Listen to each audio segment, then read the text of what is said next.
3 പതിറ്റാണ്ട് നീണ്ട ഒരു കൂട്ടുകെട്ട്. സ്വന്തം താല്പര്യങ്ങൾ നോക്കാതെ ആനയ്ക്കു വേണ്ടി നിന്ന ചട്ടക്കാരനും ഉടമയും.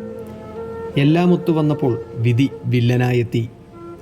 2 ദിവസം മുൻപ് പെങ്ങാമുക്ക് പെരുന്നാളിന് എഴുന്നള്ളിച്ച മാവേലിക്കര ഗണപതി യാത്രയായി. ഇരണ്ടക്കെട്ടാണ് മരണകാരണം എന്നാണ് അറിയുവാൻ കഴിയുന്നത്.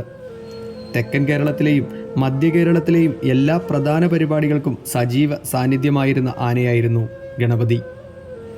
ഒരു പൂരത്തിന് ശേഷം എന്ന പോലെ ഒരു കൈ പട്ടയും താങ്ങി വലിയപുരക്കൽ സൂര്യനൊപ്പം മാവേലിക്കര ഗണപതിയും യാത്രയായിരിക്കുന്നു. ഇരുവർക്കും പ്രണാമമർപ്പിച്ചുകൊണ്ട് നിർത്തുന്നു. നന്ദി, നമസ്കാരം.